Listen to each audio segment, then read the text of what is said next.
영의정 정인지. 신동의 탄생, 운명을 예고하다. 조선 초 격변의 시대, 나라의 기틀이 세워지던 그 한복판에 한 인물이 있었다. 학자이자 정치가 그리고 생존자, 영의정 정인지의 이야기다. 출생과 유년기, 충청도 부여 석성 현감 정응이는 한양 내직 별감으로 근무하던 중 소격전에서 집안을 일으킬 아들을 점지해달라고 간절히 빌었다. 그 기도가 응답이라도 하듯 아내 진씨가 태몽을 꾸고 난 아이가 바로 정인지였다. 1396년 그렇게 그의 생이 시작되었다. 어린 정인지는 범상치 않았다. 5세에 책을 읽어 눈만 스치면 바로 암송하였고 7세에 수학을 통달하였다. 13세에는 성균관에 입학하여 여러 경전을 강론하니 모든 선비들이 경탄하고 탐복하였다 한다. 주변 어른들은 수군거렸다. 저 아이는 보통 인물이 아니다. 과거 급제. 1411년 16세의 정인지는 생원시의 장원으로 합격하며 성균관에 정식 입학했다.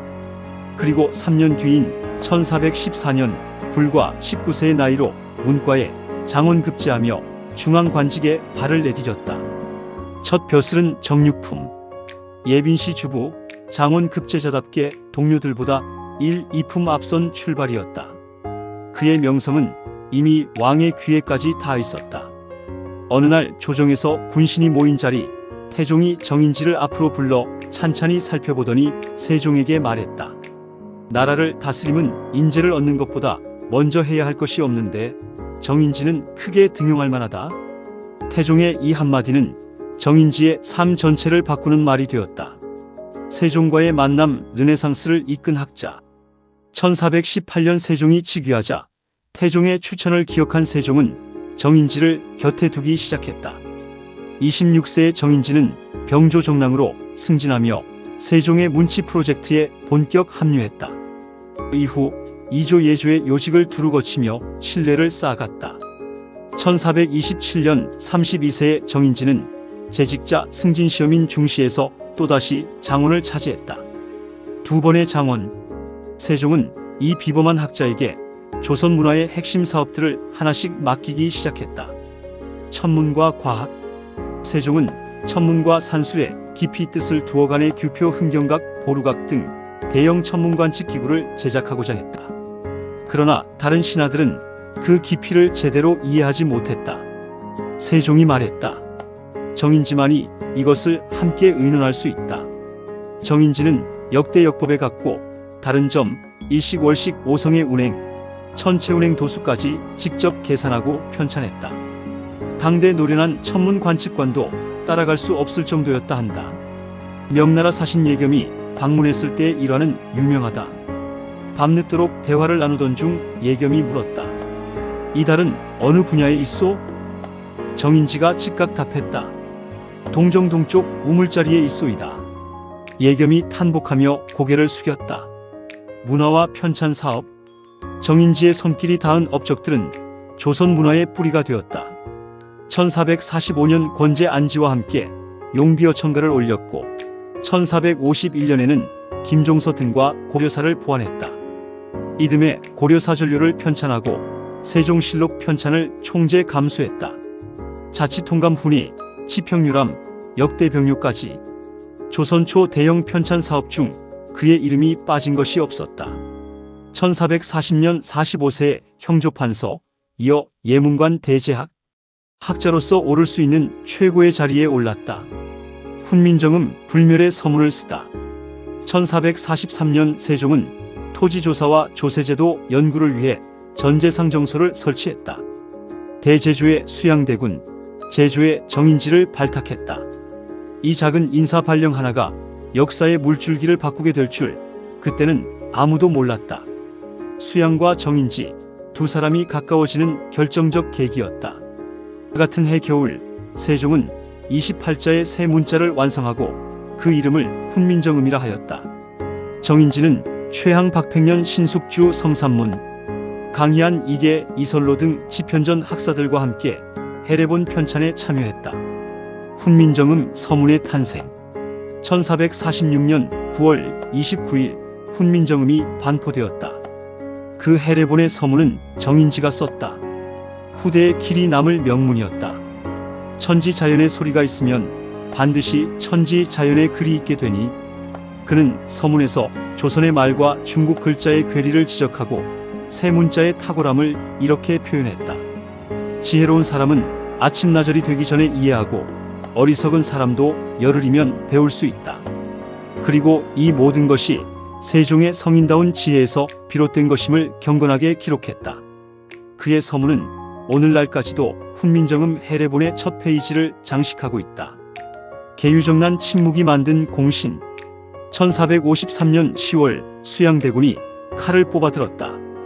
영의정 황보인, 좌의정 김종서를 비롯한 원로 대신들이 피를 흘렸다. 계유정난이었다.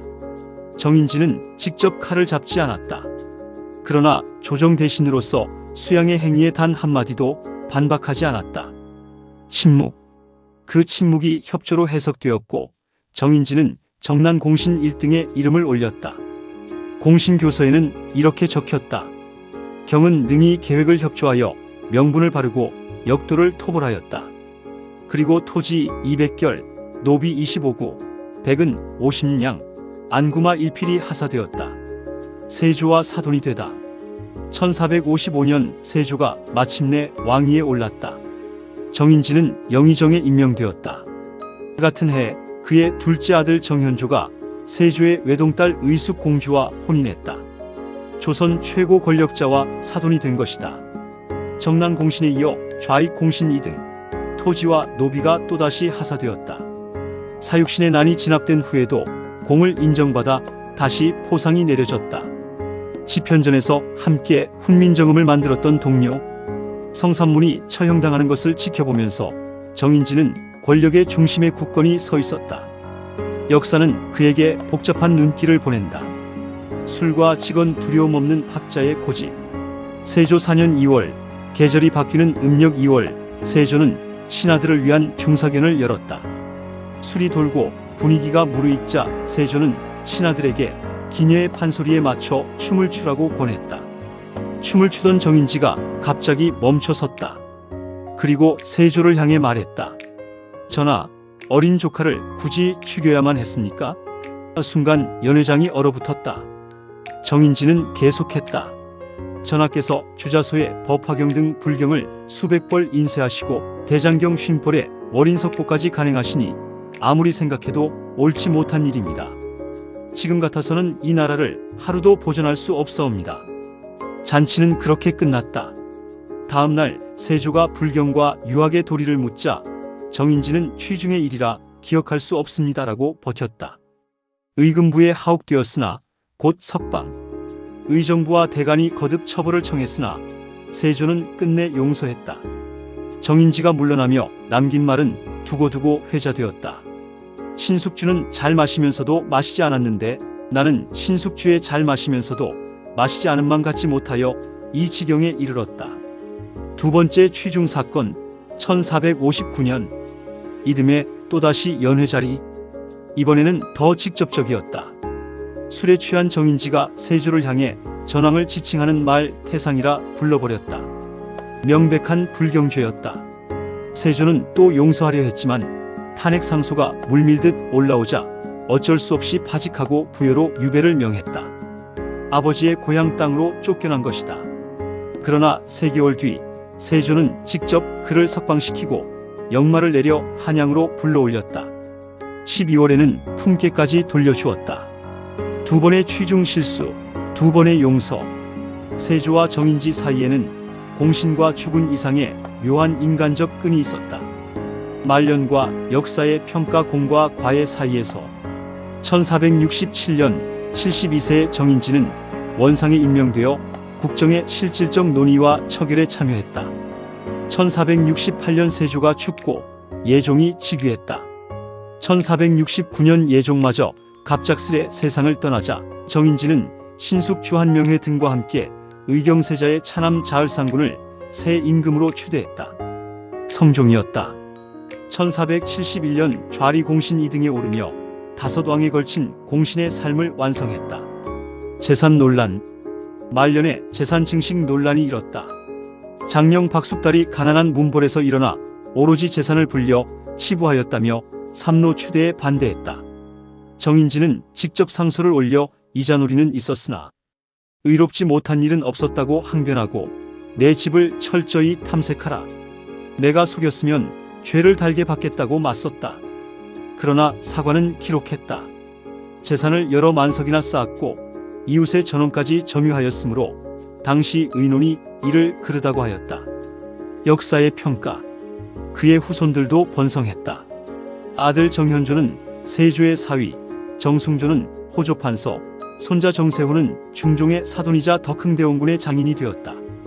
덕흥대원군의 셋째 아들은 훗날 선조 임금이 되니 정인지는 선조의 외증조부가 되는 셈이다. 왕조실록은 기록한다. 단종 이후 성종 초기까지 학덕을 갖춘 원로 대신으로서의 풍도를 지켜 빈번한 정변과 어린 국왕의 등장으로 인한 경직되고 혼란스러운 정치 분위기와 민심을 가라앉히는 데 크게 기여하였다. 그러나 단종을 추모하고 사육신을 흠모하던 유림들은 끝내 그를 높이 평가하지 않았다. 훈민정음을 만들었던 손으로 권력의 편을 들었고 성삼문 박팽년과 함께 지편전에 앉았으면서 그들의 죽음 앞에서 침묵했다. 그는 분명 일세를 풍미한 대학자였다. 그러나 학자의 양심과 권력의 현실 사이에서 그는 언제나 살아남는 쪽을 선택했다. 훈민정음 서문의 그 아름다운 문장들, 그리고 술자리에서 터져나온 두려움 없는 직원들. 정인지. 그는 대체 어떤 사람이었는가? 역사는 아직도 그 답을 유보하고 있다.